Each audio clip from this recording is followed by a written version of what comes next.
Today we're going to talk through the pitfalls of underrated sports cards and sports in general. Now, this is off the back of a pretty cool interview that I saw with Mama Breaks and DPZ from the Luca Nation podcast where, she came on and talked about how when she entered the hobby again, she noticed that, pitchers within baseball were severely underrated, and that's where she saw a bit of a play. So she wanted to buy these sorts of cards because she likes pitchers and she thought they were cheap and she thought these might be appreciated long term.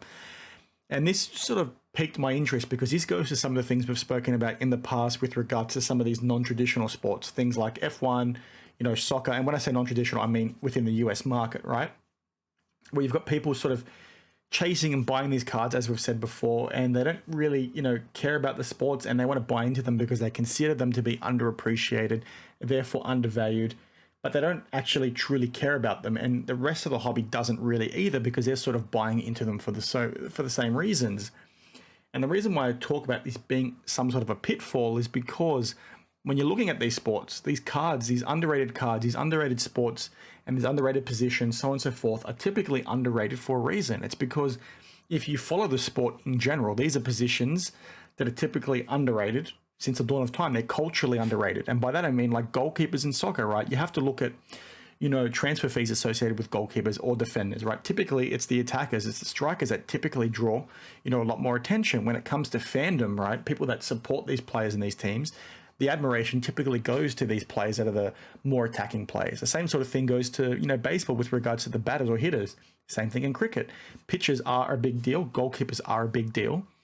But in terms of the cultural relevance, the average fan doesn't really buy into them all that much because it's not sexy enough. So I talk about this being a pitfall because you're coming in and buying in on cards, and I do this myself, right? I've got I love my soccer, so I buy anything, right? I buy goalkeepers, so on and so forth. Donnarumma is one of my favorite players. He's a goalkeeper, he plays for Italy. So for me, it's like irrelevant to me. I'm going to buy these things regardless. But when it comes to, you buying them because you think you can make good money off them long term, you need to sort of remember that the cultural relevance to that player, to that position, to that team, to that sport might not be there, and it might not be part of like the bedrock with the hobby, right? And those things might change long term, but is it actually going to happen? Like you look at soccer, again, I'll go back to goalkeepers. The sport's been around for over 100 years. Has goalkeepers or the appreciation of them much changed in modern times? Like, yeah, people do respect their work, and this is not to discredit anything they do, but you guys get what I'm trying to say. They're not sexy. So if you're buying into these things because you think it's going to make a big play, and then everybody else starts doing the same sort of thing, which pushes the prices up, that price point is very artificial in my opinion. I think that's a pretty big pitfall, and I think it's a really important thing to talk about that I'm hoping you guys can share your thoughts on down in the comments below, because I just feel like it's this artificial thing that's building up in the hope that these things are going to come good, when in reality, the care factor is not actually there for that team, for that support, for that sport, for that position, so on and so forth. I think you guys get what I'm trying to say. They were spoken about it in the past with regards to like F1 and soccer prices, how these things are so high up there, yet when you watch interviews of vloggers that are paying big money for these things, and I think we spoke about it recently with the owner of the ISA grading and Jeff Wilson, where he talked about soccer not being, relevant long-term because he doesn't actually care about the sport, even though he has very expensive soccer cards in his collection.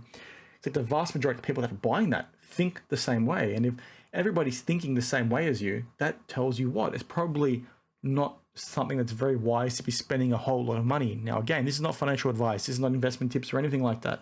It's just my own thought process on the situation.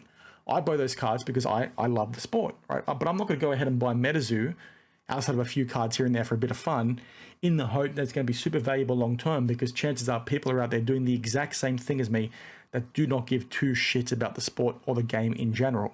And we see this kind of mentality, it's across the hobby as a whole, because people can't afford, the big sports. They can't afford, a key rookie in basketball. So they think, okay, well, who's an important rookie in the soccer space? Who's an important rookie in baseball, even though baseball is really big in the States? I'm referring to like a pitcher as an example. Who's really big in NASCAR? Who's really big in some other random sport that my brain literally cannot think of right now? So you can't get what you want, so you go to those, and then everybody does the same thing. It builds it up. It's like this artificial, and I say circle jerk all the time, but I think all the time, I think it is, a bit of a circle jerk with regards to this. So I'm really keen, like I said, to get your thoughts on the situation, because I think it's a pretty big pitfall. And again, it's another piece, within the hobby with regards to, investing, collecting, that does not get talked about as much as it should. It's a very slippery slope when you start doing these sort of things. And I guess my message to you all is, You know, obviously, if you want to be buying these things, go ahead and buy them. But just don't be breaking the bank to try and do it right. Just be very smart when you're going about your approach, because I know, you know, most of the messaging online is to tell you to go out and do it right. And it's all, you know, roses and daisies, and you're going to make money doing it, and please do it because, you know, all these vloggers are doing it and it's so popular out at card shows, so on and so forth. It's like, keep in mind the cultural relevance of what you're doing. You know, sport is a cultural phenomenon, right? It's the people, the fans that keep these things alive. And the people like certain things, and history has shown what they do and don't like. They like the high performance. They like, you know, the hitters in baseball. They like the batsmen in cricket. They like, you know, the attacking players in soccer. They like the quarterbacks in baseball, in NFL. My brain's not working today. I do apologize. You guys get what I'm trying to say. They like all these things. So if you want to jump into these spaces, just keep that front of mind. Okay, yes, you might find things a little bit cheaper, but a lot of these prices are often artificial because of it. And soccer, again, I'll go back to that as another example. I find soccer to be so overvalued purely off the back of what the real sentiment is like in the US, right? US people, and this is not putting anyone to shame, but they don't necessarily understand the sport because it's not part of their culture, right? So there are people out there that do love sport and buy the cards, but a lot of people are out there, like I just said a bit earlier, buying the cards because they think it's play. They buy it and they set the prices for these cards. And me being a soccer fan, I know that those cards aren't worth that. Like maybe they are worth a little bit more in the grand scheme of things if everybody truly appreciated soccer. But the people that don't know the sport are pricing them at a certain point. Okay, they're pricing them at a certain point when in reality they should be more expensive, but they're pricing them artificially. They're pricing them because they think that's where it is. When in reality, technically nobody actually cares about soccer, so it shouldn't be where it is. There's all these artificial price points everywhere within the hobby. I'm talking in circles now, but I think you guys get the point of what I'm trying to say. Just be very careful of these pitfalls, please, because it is a slippery slope. Remember the cultural relevance of these things. You know, and also, a random talking point that I want to highlight because I just remembered now, when you're watching these card show vlogs, when you're watching these TikToks and these shorts, just keep in mind that chances are a lot of these deals you're seeing in those 30 seconds are probably fake. You know, it happens a lot in the luxury watch space. If you watch a few people on TikTok and on YouTube Shorts, they do these deals where they'll just have a 30-second clip. Those are fake. And people like Nico Leonard have flagged that pretty clearly that some of these deals are fake. I would not be surprised if the same thing is not happening in sports cards. So essentially my point is just take everything you're saying with a grain of salt. When you're seeing deals being made and you think that's telling you the hobby's alive, make the decision for yourself when you're going to these card shows. Pay attention to the prices that people are setting. Pay attention to what people are talking about, more importantly, when they're buying a card. When you've got somebody that's buying a sport that they don't know about, listen to the words they're saying when they buy the card. I'm a very observant person.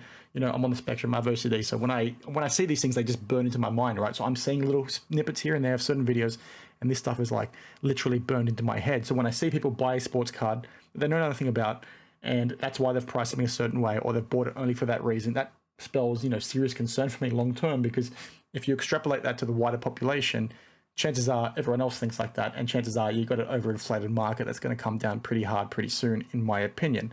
So again, hopefully you liked the video today. Please share your thoughts, you know, down in the comments below. Let me know if you've thought about, you know, similar things yourself. Let me know if you disagree with me. That's perfectly fine, as is always the case on this channel.